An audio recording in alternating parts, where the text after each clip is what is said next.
So the East Central Indiana Regional Partnership, essentially what it is exactly what it sounds like. It's a partnership between our member counties that comprise East Central Indiana.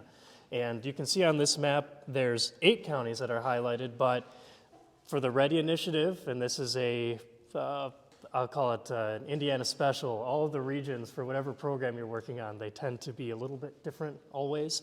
So 8 out of 9 ain't bad is what I say as far as our READI region is concerned, but on a normal day-to-day basis, we also have Rush County that we represent as part of East Central Indiana, and I consider part of East Central Indiana. So essentially what we do is we help coordinate the broader regional strategies with all of our local economic developers. So each county has a local economic development organization, or a LEDO is kind of the speak for them.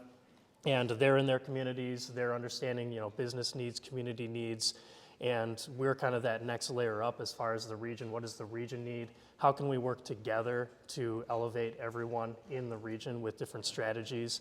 And things like the READI program, which has turned into a large focus of what we're doing at my organization. In a normal year, if we don't have a program like this that we're chasing, I'll be meeting with, let's say, site consultants, businesses, direct outreach, international trips, trying to essentially strum up business and make the case for East Central Indiana as a great place to build their business, grow their business, and of course for residents to live, work, and play. So we have our feet kind of in both sides. We have the business attraction side, and then we have a brand, Forge Your Path, beautiful logo here, which is more of a talent attraction and retention brand that we're really leaning into, and it was developed and launched out of all things right before COVID. So obviously we were able to have really grand launch parties around that. Not really, because everything was shut down, but we're using this brand to really lean into this READI 2.0 initiative that the state has open right now. So is anyone familiar with READI or READI 2.0? Have you ever heard this terminology? Okay, we got a few. So what it is, it's the Regional Economic Accelerator and Development Initiative. State initially launched this program during COVID. So back in 2020 was the first time it was kind of spoken about, and in 2021 they made awards. And essentially what the program is for is, I call it the quality of buckets in community development. So quality of life, quality of place, quality of opportunity. And it was, back in 2021, a $500 million initiative. And so $500 million statewide, and spread amongst, at that time, 17 different regions that self-selected, said, hey, we're a region, we want to apply for this. And just a little bit behind the scenes and kind of what I've learned in being here, I think when the state launched it, they didn't think they were going to get as overwhelming of a response as they did. They maybe had 5 regions targeted, or 10 regions maybe, to receive this funding, but 17 regions were formed and applied and put forth very strong plans, and so the money got carved out and distributed to all 17 regions throughout the state. We were fortunate to receive $15 million under that first initiative, but at the same time we were disappointed with the award amount because it was only $15 million, and we were shooting for up to $50 million to support our region in its development efforts. So fast forward to today, and let's say fast forward to the beginning of this year. Well, let's not fast forward that far. Let's go back to March of last year is when I actually started with the partnership in 2022. And when I came in at that time, we had, got the announcement that we had the 15 million. So, we started managing, looking at the projects that we had. But this has been something that's continued to come up, and if there's a second opportunity, how are we going to prepare ourselves? What are we going to do? How are we going to get a bigger bite of the apple, essentially, next time this program comes through? So I'd been thinking about it really since I started, and spring of this year, I actually, put the RFPs out, got a consultant on board before they even made, full programmatic announcements, which happened in July. So we've been working behind the scenes, trying to pull people together, make sure that we have more time this time than we did last time to be able to support the development of a true regional development plan. Last time we had 2 months to not only develop projects, but to develop a regional development plan, submit everything. It's simply not enough time. You need at least 12 months to do a concerted effort like that.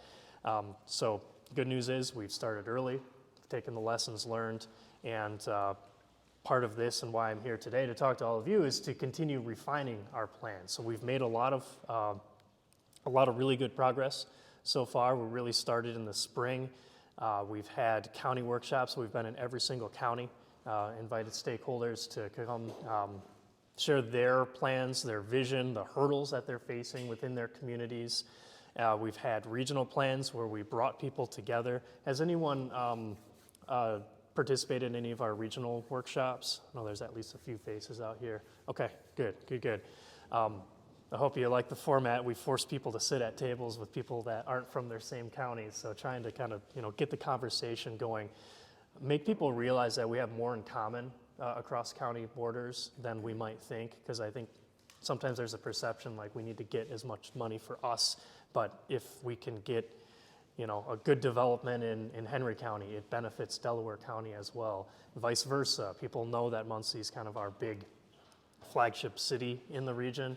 So if Muncie's doing well, it reflects well on the rest of the region. So just looking at ways that we can kind of break down those barriers and support each other as we move forward through this process. So we had, like I mentioned, county workshops, been in every county, 2 regional workshops at this point, and we're doing stakeholder engagement. It's actually why I have to leave a little bit early. I'm working with a trail contingent, so from throughout the region, people who are looking at greenways, trails, things like that, outdoor development, have a meeting that starts at 1:30 with them, and that'll be our 10th meeting this week with additional stakeholder meetings. On top of that, we also have, sounds like I'm talking about a lot of engagement, but it's great. It's been great to see. We had a public engagement survey, had over 1,000 people respond. We had a youth engagement survey. Last check, over 1,700 people have participated in that. And that's people who are in high school, college age, thinking about where they're gonna go, after they graduate. And we're saying, what do we need here to convince you to stay? So we're getting some really good feedback on that. And that's gonna be open if any of you fall into that category in college, trying to decide where to go. Please take a look at our website. It's just forgeeci.com, super simple to find. Go to READI, the survey's open there. But capturing as much as we can, and that'll probably be open for another couple weeks here. So just kind of a plug there.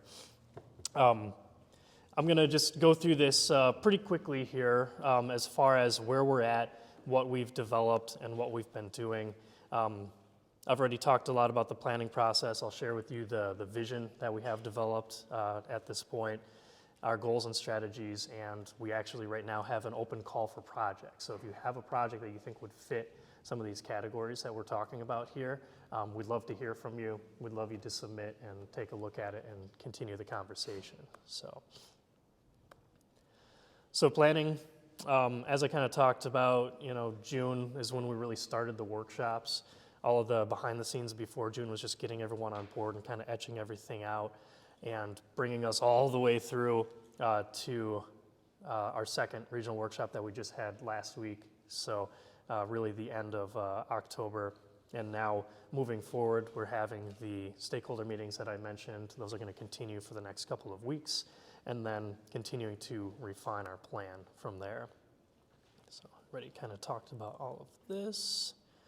So our vision statement, and yes, I'm going to read it for those of you who can't see it in the back. So East Central Indiana aspires to be a welcoming region in which new and existing residents are invited to be their authentic selves and create a life that matters. Backed by community resources, residents are empowered to forge their own path to success. There are 3 elements that serve as the backbone for East Central Indiana's vision: a mosaic of communities, innovative eds and meds industries, and amenities that enable residents to thrive.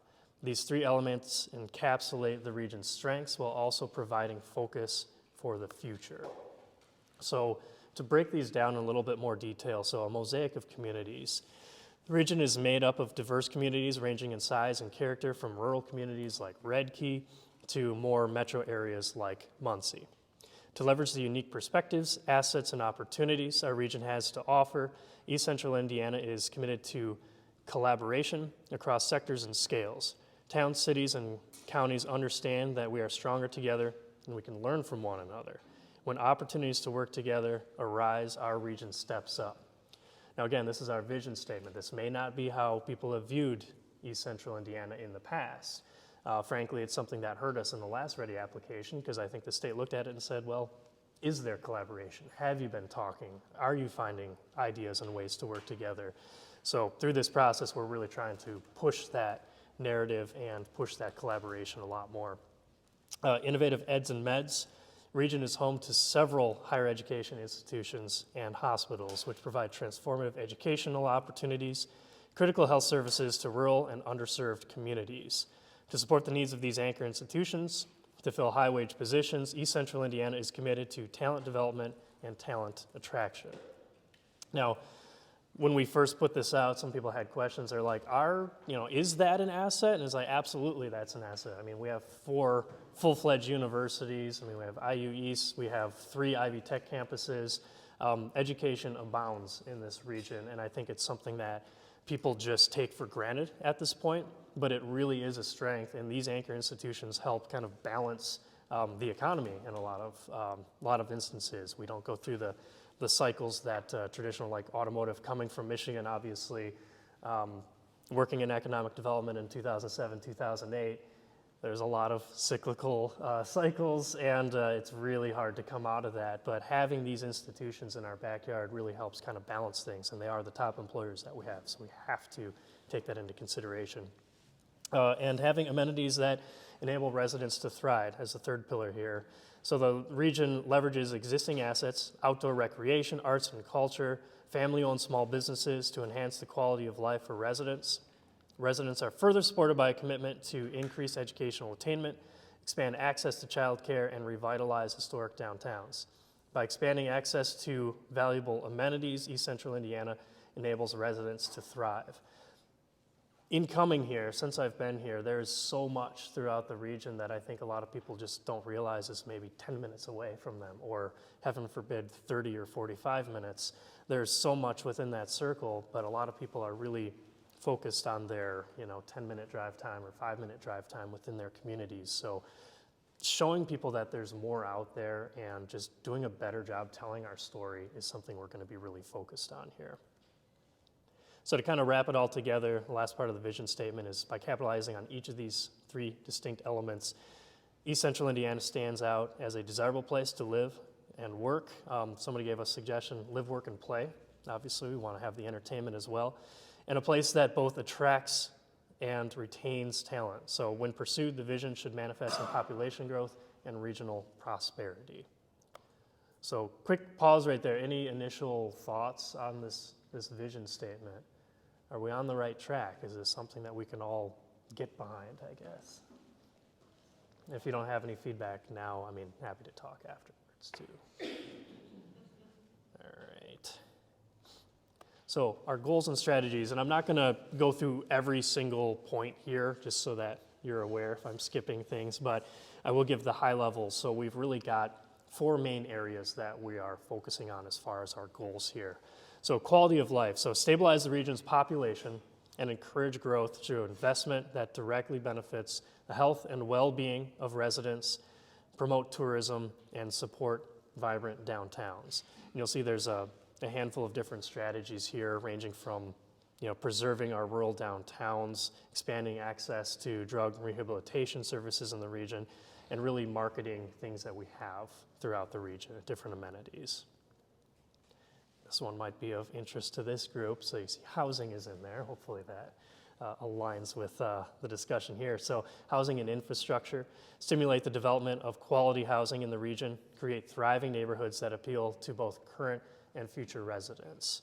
So developing quality workforce housing across the region, developing attractive rental options that appeal to younger professionals, investing in infrastructure improvements that will spur further development. Mitigating blight, I think, is something that's of strong interest to me personally, and encourage property maintenance and responsible home ownership. So I'm sure we could start a whole conversation here, but we'll go a few slides ahead and then we can come back to this because I want to hear your perspectives as well, and if there's any ideas or thoughts that you have on different strategies or potential projects, I'd like to dive into that a little bit. But just to round these out, so childcare and support for families, position the region as a great place to raise a family and attract employers seeking a robust workforce by investing in quality and affordable childcare. Now, this is something that continues to come up. I know it's a statewide priority right now, and it's not just here, not just in our region. I mean, this is across the board, across the nation. There's a lot of issues and a lot of people that aren't entering the workforce because you do the simple math sometimes when you have one kid going to two. I'm going through that right now. We're expecting in March, and it's like kind of changes the dynamics of everything. So if there's ways to be able to have high quality and affordable childcare, it's a tough one, but we're gonna see what strategies are out there. And education and opportunity. So enhance the upward mobility of residents and promote regional prosperity by developing talent, supporting innovation, and attracting well-paying jobs to the region. So this can be done in a number of different ways, increasing awareness to existing educational opportunities. A lot of times there's so many things, it can be overwhelming. We recognize that and understand that. Connect recent college grads to satisfying career opportunities. Some of the preliminary data that we have through the youth survey, one of the questions is, if you're going to leave the region, why is that? And one of the overwhelming feedback that we're seeing so far is access to quality career opportunities. There are so many jobs that are open in this region. I mean, it's tens of thousands of jobs that are open. And we don't have enough people to fill them, but people are still moving away. It's a huge issue, and it's kind of a cycle that we're gonna try to break as much as we can here. And if we can do it, we will be successful. So, and encourage the creation of new businesses through financing, technical support, investing in quality of life, quality of place improvements that attract jobs and talent. So right now we are in the process, as I mentioned before, of doing a call for projects. So it's out there. There's a sheet. You can go to our website, take a look at it. One thing that's really important here, and that I think is important to just stress, is that this is the creation of a regional development plan that we're doing. What that means is that this is a longer term vision. Yes, we're chasing the READI opportunity, READI 2.0, and the dollars that are associated with that, but we're also trying to create something that lasts beyond READI. If we're able to show the state, hey, yes, we have this subset of projects that we want funding for to kind of springboard our regional development plan, but we're gonna be working on this for 3, 5, 10 years so that when READI 3, READI 4, right, come along, we're gonna be a region that they look at and they say, well, they did the work, they did the plan, they're implementing it. It's not gonna change all these metrics overnight, but piece by piece, that's how we make significant change. And it's gonna take a concerted effort over a long period of time, but if we can do these things that we have identified here, we will make a difference. So the projects are out there. Very important that they align with both our regional goals as well as the state goals. As I like to say, if you want to win, you have to play the game, right? So we have to align with what the IEDC's metrics, their key performance indicators are. All of that, again, is on our website. I don't want to get into excruciating detail in this meeting in the 5 minutes that I have left. I got like 15 minutes. But it's very important that you just take a look at that. And if you do have an idea, though, we want to hear from you. We'd love for you to put something in there and see how we can maybe help or, get other partners to tack onto it and just find different ways to continue developing any great ideas that we have. Really high level, how we are going to be looking at these projects that are submitted is, like I mentioned, alignment with our regional goals and with the IEDC's goals. If you're checking all the boxes, that's gonna be a really good sign. If you go through it and you're like, I have a great idea, but it doesn't hit any of these things, we can still talk, but it might not be something that fits into this READI application necessarily. Project match, an important component of this program is match. Got to remind people we are working with the IEDC. They are looking at business. They're looking at it through a business lens. They want a 4-to-1 match, so any dollar they put in for READI, they want to see $4 coming from the local community or private sources. So that can be tricky. sometimes when you're developing a project. Shovel-ready project, if you're building something out, if it's a new building, do you have the site control? Do you have the dollars secured?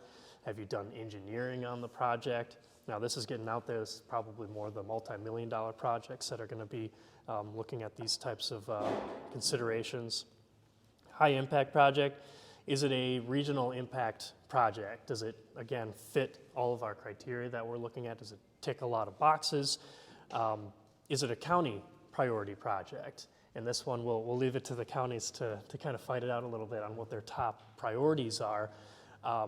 But we want to make sure that we're not saying this is a great project and have it not in alignment with what our local communities are looking at as well. And I know that the state wants us to have regional priorities that we present to them. And they're actually, this is a little bit different than the READI 1 process. In this process, the state's actually going to work with us to identify projects that they think are going to have the biggest bang within the region as well. So there is a potential that we present 20 projects to them and they say, we want these top 18, these other two, maybe swap them out for this or that. We'll see how that goes. That's a new part of this process, but there is going to be some negotiation that happens at that point when we're getting our project award. And then other considerations here. Has the project received READI in the past or have they not? If they haven't received READI, it might be a new opportunity for us to partner with someone else, make some impact. But on the other side of that, have they received READI funds through READI 1 in the past, and were they a good project partner? Did they meet deadlines? Did they exceed deadlines? Did they come up with 10 times the match than they initially thought? Those types of things we're going to be looking at as well, just making sure that we have a strong plan that we know is going to be successful. So this is a QR code for the project submission. Again, I'm very project focused. It's just the stage that we're in right now. This is open until November 17th, so we still have a couple weeks if you have any ideas. Now that timeline might seem aggressive, especially given the fact, I didn't mention this yet, but the full READI application from our region is due in February, so mid-February. But we're doing this so that we can see what's out there. It's more or less a snapshot right now. We want to see what projects are out there, what stages they're in.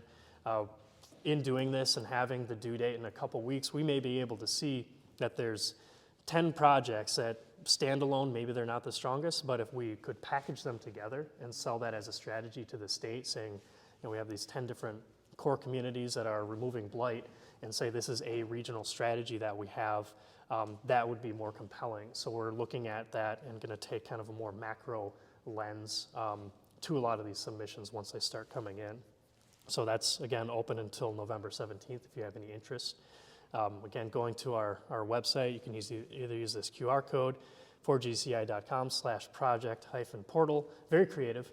Go ahead, take a look at that, and it gives you all of the questions that are on there. There's a PDF. You can take a look at that if you have any interest. So, and this is the entire project team. This is everyone that's been working on this. This is really the last slide that I have before I go back to the housing slide. And I want to hear from all of you in the next, and I'm sorry that I do have to run in about 10 minutes for the next 10 minutes. What are some barriers that you see to housing developments, to getting more quality housing?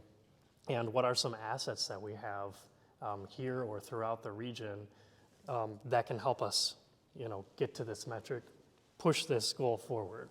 So just want to open it up to all of you and any questions that you have as well. The number one barrier you're going to find if you're going to do a housing development that's infill in the Old West End is the communities not looking for new housing development necessarily. They would prefer it be fixing up abandoned or vacant homes and then making them more livable. Yeah. Oh, and yeah, we've heard that, and I think that's important too.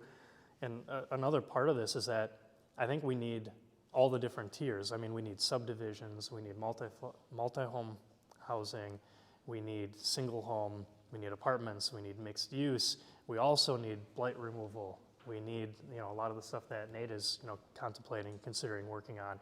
I think that's important too. And I think if we can show that we're hitting on those different tiers in our plan to the state, it'll be really impactful because we have a lot of deteriorating housing stock, and it's not just here. I mean, throughout the region, there's just been a lot of disinvestment, and I mean, some of the challenges that you brought up yesterday with people outside of the community owning the homes because it's a cheap investment, right?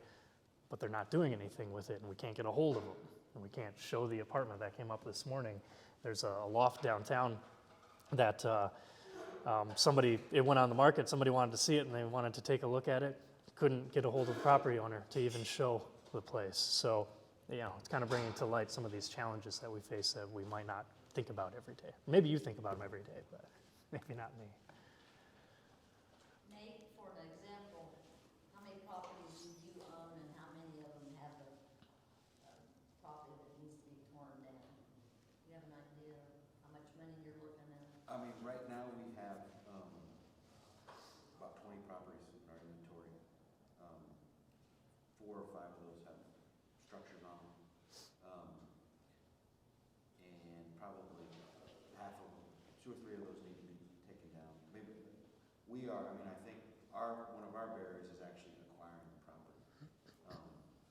Because we feel like we have the capacity for, between 75 and 100. So, yeah, what we have is not a reflection of what we'd like to be doing.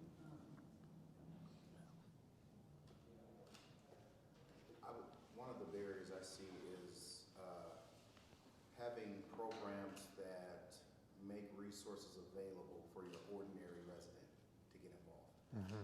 So far too often we see that the properties that are dilapidated and even the empty lots are owned by an out-of-state individual, and we can't connect with that individual to get the properties back into the hands of residents. Yeah.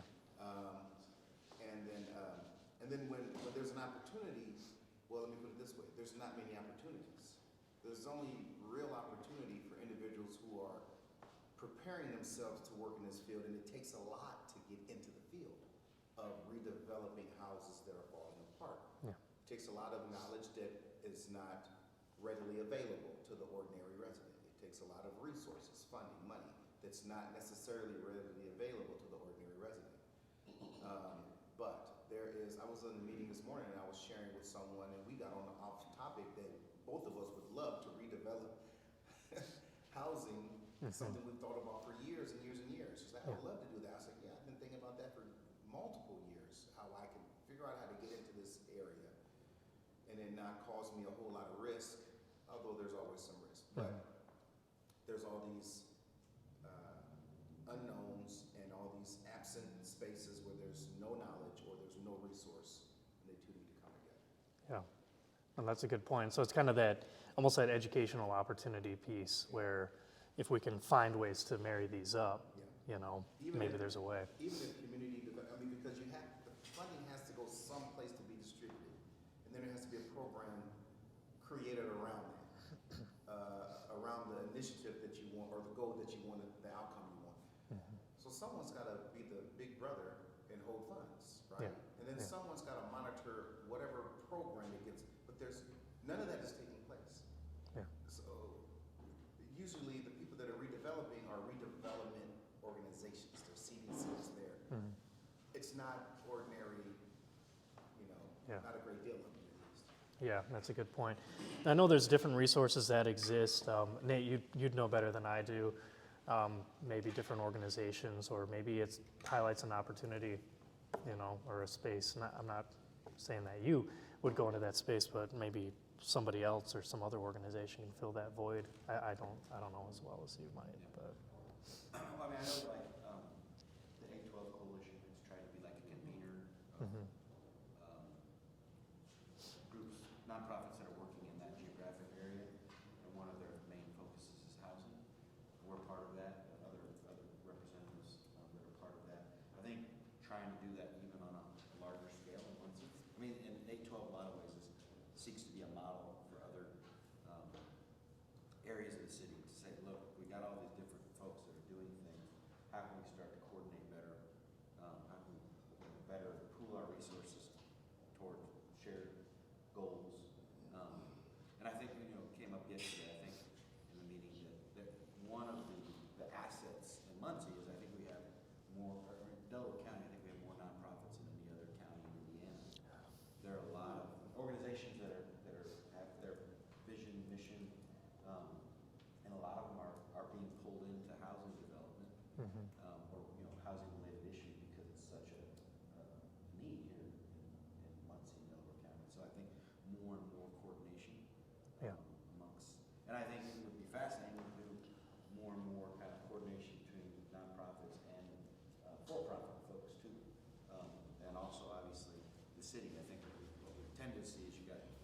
nonprofits working together, you got for-profits working together, and then you got the city doing their kind of thing.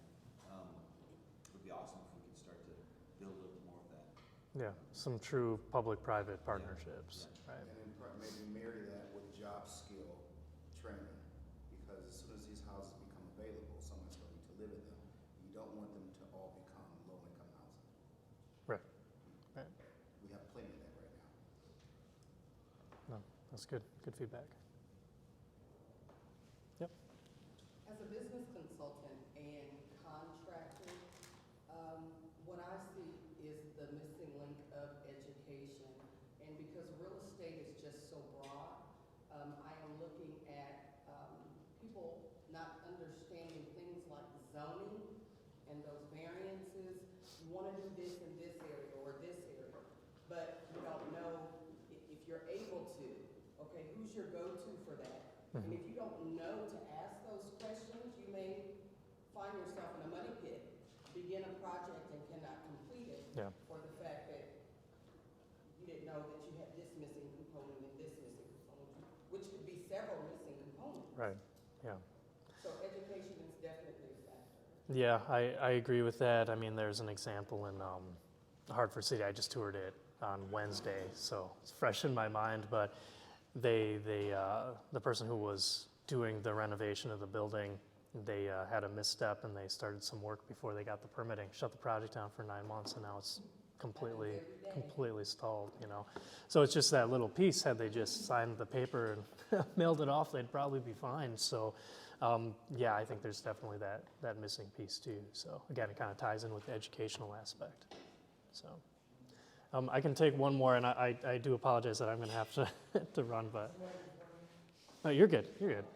Well, it goes back to the one thing of all those properties that already have existing utilities on them. I think we had a speaker several months ago where in other cities they were taking advantage of land that had utilities already ran to them. Mm-hmm. And using that land to build houses that were already pre-designed, which saved quite a bit of money. I think that we have a real opportunity with working with nonprofits and investors to, because we have a lot of just land where the lighthouses have been removed. Mm-hmm. I think that would be a great project for Yeah. ready to invest in, simply because we have a lot of that here. Yeah. Like I said, he said he has 4 structures and the rest is just lots. Mm-hmm. Lots that already have utilities there. Yeah. And that's a really good point that actually came up in our conversation yesterday too, because maybe like if one community submits and says we've got these 5 ready to go lots, they got all the infrastructure, they got utilities, maybe that's not as compelling of a project as if we get a bunch of submissions and say we've got this in every single community, we got 600 pieces of land that need some support to develop, then you're moving the needle. At that point. So it's kind of aggregating the thing. So I think that's a great idea and something that we want to drill into a little bit more. Well, with the education part of it, with the Ball State, Mm-hmm. Tech, Yep. Bring some partners on. Yeah. Smart. Like it. University of Alabama. And firefighters, right? And police force, right? And it's really important because they're the service industries of our community, and they're not able to find housing. So when that workforce housing comes up there as the #1 thing, as a regional strategy, I thought, oh, light goes off in mine. The solar decathlon, the last one we did, was 30 to 50% AMI and qualified for low-income housing tax credits. Workforce housing does not get low-income housing tax credit. It does not get it because they're making almost enough to be able to afford it. But the problem is, in reality, it's not attainable. And so I think that's just great. And I'd like to hear more about, people in general that live and have been in this community. What do you think? I mean, are we outpricing teachers? People coming in to move into this neighborhood? I mean, sure, doctors and lawyers, they can afford housing, and we've got a lot of affordable housing that's really happened in this community of Lake. Isn't that fair to say? We've got a lot. But what about this workforce housing? What do you think about that? So I think that's a great point to discuss. And, you know, I think it would even be interesting to look at and see The numbers. the number. Yeah, I want the data to support that that's a real need in our community. You're absolutely right. Well, and then too, you're talking tax credit, Yeah. so you're talking like the 50-60% for the workforce, right? So I know when I worked at Millennium before, Millennium does offer 60%, right? They have Right. 30, 40, They do a 50-60, yeah. And then I believe, I'm almost 98% sure that the new development over there on 12th Street, that it goes up to 60% as well. Well, I will say, one thing about this development with the City View homes is there's a 70%, and I have never seen that. And I think that it's great because it's needed, you know, for those people that you're referencing. Mhm. Yeah, so the 60 to 120 is what traditionally workforce housing means.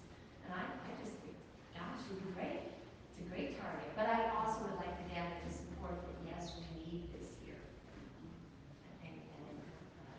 One thing that I would like to add in addition is that I think social media and all of the components that tie in with flipping and contract, it's just so much that they have skyrocketed those margins so high that they're unobtainable for even the middle to high class working force. You know, it's just, and as a business consultant and someone who is very hands-on that does the work, it just doesn't make sense. So we do have to come up with some type of development that is fair, because we are no longer at comfortable. We are far gone. So when you begin to work on that, I would definitely love to be a part of that. Well, there's such a disparity between low income, middle income, and high income. It used to be kind of an ebb. Now there is just such a divide between each class that, you know, first of all, you have to stay there, because if you qualify for Section A or for FSSA and you try to get out of that class, you can't, because you can't afford to get out of that class. I mean, we all just know that that's just the reality of life. And if you can get out, you're struggling, you know, like a teacher, a firefighter, a police officer, a person that's making, I don't know, $20, $22 an hour, that's nothing. You know, you're living paycheck to paycheck. And social media makes it look like everybody's making $55, $60 an hour. I mean, when a 2-bedroom, 900 square foot apartment goes for $1,200 a month now in Muncie, Indiana, you know, it's like, what? You know, it skyrocketed so quickly, which then everybody, you know, we speak about these outside investors so much, they have no idea what they're actually doing to the market here in Muncie. Which makes me ask the question, whatever happened to what is legal, which is fair market value? Yeah. Does fair market value exist anymore, really? I mean, because we work with someone that lives in California, and she continuously has asked us, what do you mean 900 for 3 bedrooms? And we're like, that's really high. And they're thinking that's great. Right. No. That's low. They thinking that's 2,000, 2,500 is great. Oh, yeah. Yeah. Yeah. Yeah. One of my thoughts, and I think it's great that we're focusing in on the Old West End, because that is a neighborhood probably a little bit different than others, where you don't have a lot of historic neighbors who are living there. transient population that have been renters, probably in different neighborhoods that are there. I think part of my question is, as development happens there, how are you going to retain space for those who are currently living there? Or are those individuals going to have to seek housing somewhere else in a different neighborhood? And so we're still not solving some of the deeper challenges in Muncie, which is to provide quality housing for everybody. You know, because there's disinvestment in neighborhoods for reasons. It could be racial reasons, it could be socioeconomic reasons, but we have neighborhoods. Old West End is one of those neighborhoods, among others, where there has been disinvestment, in my opinion. And so how do we do this sort of development work fairly for our neighbors so that everyone, low income, middle income, higher income, all have access to the same things that we're creating? I mean, that's a big challenge.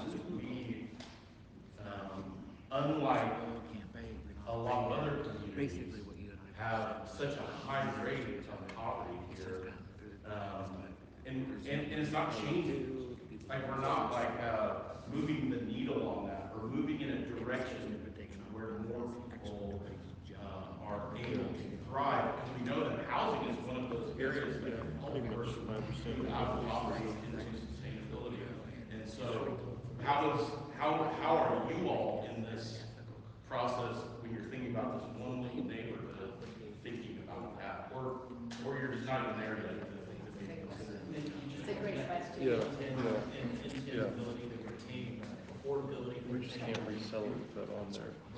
Go ahead. So the partnership with Intent Indiana is really awesome because what they are truly doing is ensuring affordable housing for a set period of time. The way they're able to do, I think it's a second mortgage, or they're able to arrange a mortgage so it's set up so the housing stock will stay affordable for 10 years. Like, that's like the guarantee that's set on it whenever Intent does a project with home. And that has kind of been an underlying factor that we've been relying on with our Old West End project to ensure that if this does go forward, that there will still retain a level of affordability within the Old West End regardless of the developments that we do. But that will only be for the properties that are developed by Intent Indiana. So the surrounding properties that may end up getting picked up by a developer and they see this movement in the market and then they decide, oh, maybe we should just go ahead and develop this empty parcel. And that is kind of the overarching theme that we've been relying on to ensure affordability stays within the Old West End with our project. And what program would that be? I'm sorry. Intent Indiana. Intent Indiana. Thank you. I think we just need partnerships, you know? Everybody's got to come together and bring what they're offering to the table, right? So it's not like one organization is going to fix the affordability crisis in Muncie. You know, we need all of the nonprofits to focus on other things, and as we work together towards, you know, a common goal, which is housing for everyone, you know, new solutions can come out, like Nate talked about land trusts. Land trusts are a big opportunity for preserving affordability forever, and while also building individual equity. So I think that partnerships and going together and you know, developing together is definitely the big thing that needs to happen. This is Jeff, he works for Intent I get it, Indiana. You asked what's missing here. I mean, again, I'd be fair, nation, if I didn't say sustainability. There's nothing on there that talks about really moving forward with more sustainable practices, whether it is the energy or it is carbon. Just beginning to think about that. It doesn't necessarily preclude, you know, nothing in there says not to be sustainable, but I find missing anything that says to be exclusive. And then the second thing that you had said, and I really think is important, and I don't know how you do it, especially in this community, Because I think this community has city development, it has private development, and it has nonprofit development, and they are all in silos. And so is there a real way to bring public and private together in this? And who is that private, that comes to the table with us? Well, I think that's what Nate's trying to do. I mean, I think the land bank does a real good job of at least bringing us all to the same table, cultivating ideas, and giving us a chance to at least form friendships, partnerships. I mean, land bank has really started, It brings everybody together. yeah, brings us together, brings us on the same page. He has different people speaking each month to try to give us the opportunity and a platform at least. I mean, I think it's a real good starting point.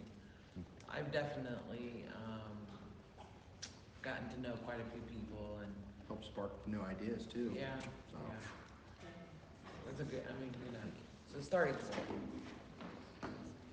Saw a hand over here, yeah. Yeah, I just want to pick up on what Pam mentioned about the sustainability and dig in there a little bit, because I think there's two components to that that tie back to some of the goals that he was presenting earlier, which are, strategies in housing design that promote sustainability help to reduce the burden of operating and maintaining the homes, so the utility costs and the maintenance costs. And also the second part that he mentioned at one point was high quality housing, and I think the sustainability piece helps us ensure that the quality of what we're building is really durable over time, so that we don't build something that deteriorates really quickly and then it becomes a Blake issue, which is what we see all over. Especially that piece about sustainability and cost mitigation.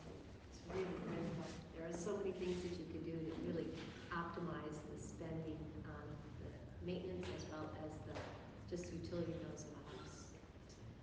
I think, Go ahead. on those lines of the sustainability, and I know like Eco Rehab, when they redo a house, we talk a lot about having the homeowner be successful in home ownership. We don't want someone to buy a property and then have tons of maintenance costs and everything break. And so where it's for a lower income buyer, they can go into that knowing those things. They shouldn't have any major issues for 10 years or whatever. And I think that helps promote the stability of that neighborhood as well, wherever that house is, because unless someone like purposely is destroying it, it should look good for a long time. And so I think that that's really important, along with the actual sustainability of green practices and things, but that's really important. And that's exactly like the direction I was gonna go, is I think whether it's homeownership or whether it's someone who's renting a property, just having that knowledge and education and taking a sense of like pride in your home, whether it's home ownership, whether again it's rental property, because those are the types of things that are going to create longevity with these homes, because you can develop project after project, but if someone isn't taking care of what it is that they have, or also too having an understanding of how to take care of that or what types of things that involve, so whether that's having the financial literacy involved in there, just to understand, how to manage money and what sort of things may arise and how to budget for that, or also having the knowledge of, just everything collectively, really, because you even talked about, like, there's plenty of low-income housing, right? But what about, like, maintaining it and keeping it nice and keeping things moving in a forward direction? Can I just ask a question there, because you mentioned that, Ken, and then also somebody else mentioned it, that there's plenty of low-income housing. I would not have thought that. And maybe The Wiley neighborhood itself has 5 subsidized housing units in one neighborhood. yeah. Add that to all of the rental housing that's on Section 8. You have almost the whole entire neighborhood is subsidized. The home ownership rate is 37% just in our neighborhood. 37%. That's pretty low. Okay. If you go right above us, Census Tract 20, which is heavily skewed because of the way it's shaped, The Morningside neighborhood is probably 75% worse off than the Whiteley neighborhood. Poverty in Whiteley is 47%. Muncie is 35, 31, something like that. And Morningside is probably upwards of 90%. Wow.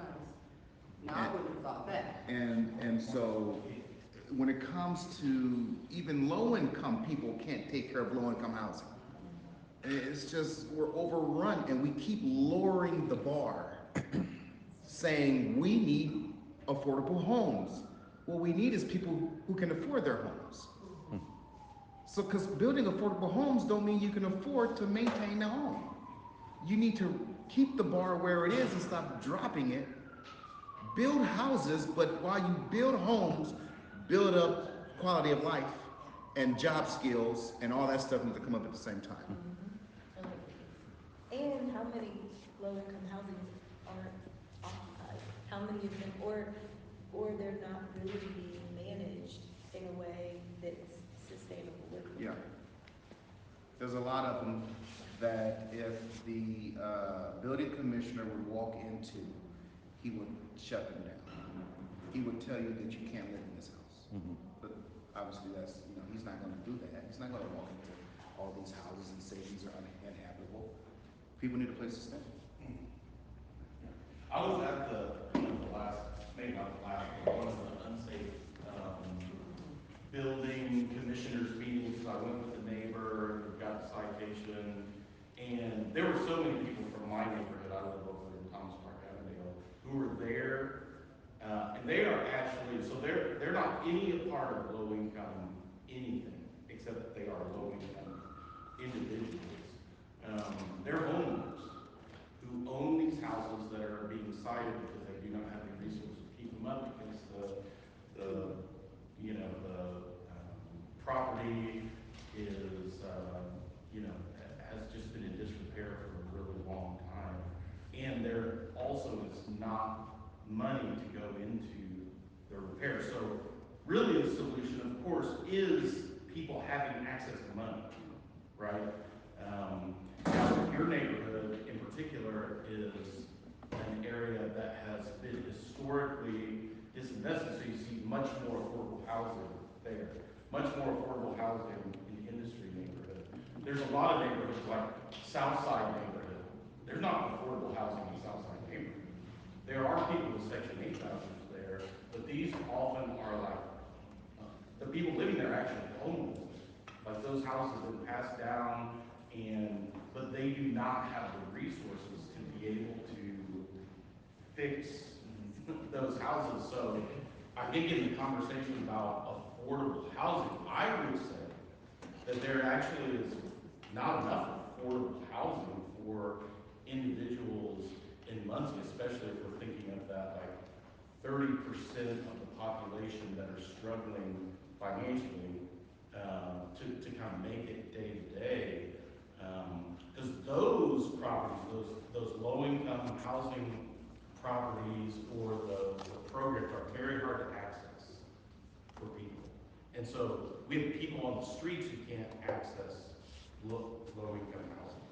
Like people that get a paycheck every month that are living in tents or in the woods or in places because there is nothing that they can access to be able to have housing. So I think I agree with you, like the root of the issue is people having money to be able to pay, and we have to do that sort of economic development. The two things have to happen together. Yeah.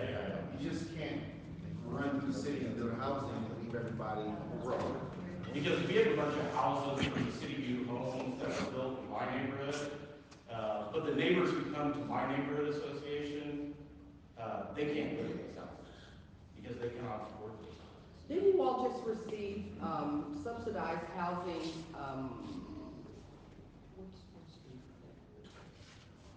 like across from the Oasis? Are you familiar? Yeah, the river bend. Is that what that's called? That's not Yeah, we're by Burlington. So is that considered the South Side? Yeah, that would be the south side. Okay. I was just interested in knowing if you were familiar because you said that the south side didn't have any low-income housing. Oh, I was just talking about Southside neighborhood. Of the south side neighborhood. In Thomas Park Avenue neighborhood, there's some mixed income development on 8th Street, you know, where the old trade school. But outside of that, there is not any sort of affordable housing projects that I am aware of. So, and those are the two largest neighborhoods in the city. So, and it's because there were always a lot of homeowners there. And those houses have been passed down to families, but without, now they no longer have the resources to care for it. That's something that I think is so different, and I, again, you know, I love hearing from you, you have such a understanding of the neighborhoods. But, there is, having worked in the 12 area, a lot of this generational, handing down of the house, and then you're right, they become so, I mean, when the factory was booming, they all had jobs, they could maintain their own house, it was great, but now they're passed down and they can't maintain them, they can't rehab them, so they're living in less than, you know, quality homes. And that's a real issue. My question is, you had mentioned that the old West End is less of that, and more I don't know that it's expensive. less than that. So I'm just wondering if it's a different pocket. I don't know enough about the kind of historical, generational kind of tie that there is in Thomas Park Avenue. You know, you say, I'm from Shedtown, this is where I'm from, you know, and my family is from here, my grandparents are from here, and it's just that kind of longevity. They would never move. They're gonna stay in that no matter I think what. the old West End has been rental property, these big houses that were turned into rental properties a long time ago. So they have kind of been through that sort of transition from home ownership into rental properties. And because they're bigger houses, people bought them, divided them up, and I just that is from my outside observation, because I really don't know that. But I think it's true from I think you touched on something that's like really important, that, I don't know if this is a discussion for that or whatever. If you have not been to an unsafe building, hearing it's an extreme education in what people are dealing with. Yeah. And I feel like when we're dealing with the blight issues, if you wanna call that blight, when it's someone's personal home, there has to be two funnels for that. The irresponsible developer and the homeowner that wants to stay in their home, and having programs to support them, to allow them to keep their home in habitable conditions, because I've been in houses like you're talking about, and they own it, but no one should be living there. Yeah. And so I think if you have to ever go to an unsafe building, you will learn a lot about I completely get it. what's actually happening. Around the old West End, I'll look at these houses and I'll see the only thing that's keeping the water out of their house is the 4 layers of roof that are underneath. You know, it's so bad that you can see the first, second, third layer of roof on top of these houses, and some of them just have straight wood showing. And I know for a fact it's getting in their house, so it's impressive what people are doing. I don't know, for me, listening to this conversation, and since I've been in this role, I feel like one of the challenges is that we don't really know what the housing market, what's going on, what's the need. Depends on where you're at, who you're talking to. And so plug is in April, probably April 5th, that's the tentative date. The Land Bank and the Chamber of Commerce and Office of Community Engagement, we're gonna try to get, do a housing symposium. And one of the kind of the main pieces is we want to understand what's actually going on here. We have some analysis that's been done, but you know, again, it depends on if you're looking at it from 50,000 feet, you're looking at the neighborhood view. There's like different Muncies all over. And so anyways, we're gonna try to invest some resources and really understand what's going on. Because that's something that we have these conversations, and some, you know, somebody says we need affordable housing. Other people say we need market rate housing. We probably need them all. But so the one thing before we go, just to respect everybody's time, I just had a question for the third point there. It says invest in infrastructure improvements to spur housing development. What do you guys think of when we're talking about infrastructure improvements? What kinds of things are those?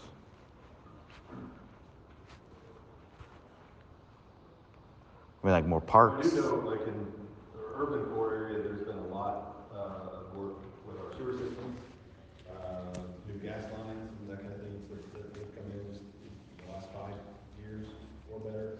I've actually had a developer that's bought a lot of property, local developer, bought a lot of properties, working on a big project, and he's from Muncie, moved to Chicago, came back to Muncie, and one of the reasons he said, as he was looking to find a community development and to develop, what drew him back to his hometown here was the fact that Muncie Sanitary has upgraded sewer systems, separated, anybody lives downtown, we've all had that, right? The storm sewer and sanitary sewer combined, and by separating those out, the gas lines that have come in, and so he's like, there's not a lot of other municipalities that have spent that type of resources and stuff.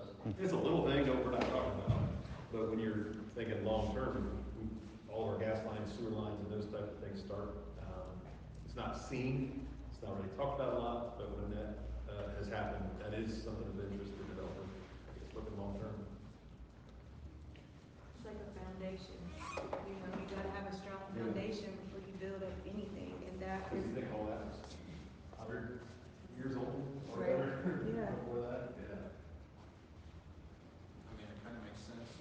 If you think about it, if you were in somebody's house and their table was covered in empty cups and it's just trashed, you wouldn't mind if you left your cup on that empty table. It's similar analogy to like the town. If the roads are crap, people have overgrown yards, you know, dilapidated houses, the sidewalks are real bad, nobody's gonna care. Nobody's gonna wanna keep it nice. That's why there's really nice neighborhoods and they stay really nice, because people like them and they care about them. So, I think helping get the roads fixed and possibly fixing the sidewalks. I don't think people even use the sidewalks anymore. I think sidewalks look good from the curb, but I think most people ride their bikes, and I think maybe more bike lanes instead of sidewalks would be, I don't know, there's electric bikes, electric scooters. I completely disagree. I think the sidewalks are essential.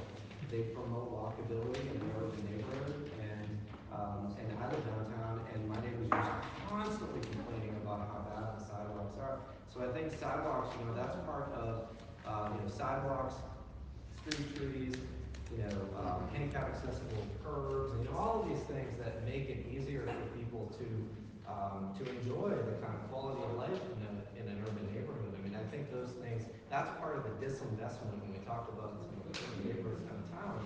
That's one of the things that's been invested in. I mean, when I walk around the downtown neighborhoods, there are neighborhoods where the sidewalks have not been attended to in 100 years. I mean, literally 100 years, the sidewalks have not been addressed at all. That's impressive. And, we're putting sidewalks in other parts of the city. I think you're absolutely right. And sidewalks are how residents perceive value sometimes in their community. Because we deal with that often.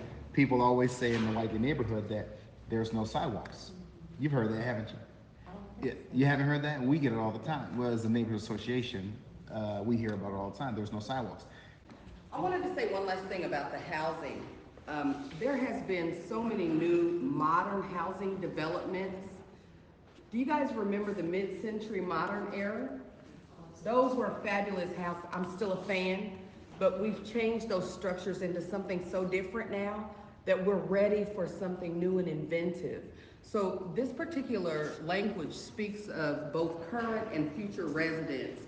I think the new era or the millennial era would like to see new types of development that would say, oh, that is a fabulous community of different type or style of housing. I would love to be there.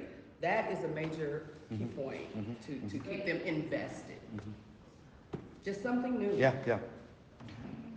Okay, well, thank you all for hanging around, for all the input. Next First Friday, I'm gonna ask Benny just to pontificate about things that we don't need, and then see if we can get an hour of disagreement. Yeah, Since you started with the Nobody walks anymore, but sidewalks do look nice. Thank you all. Appreciate it.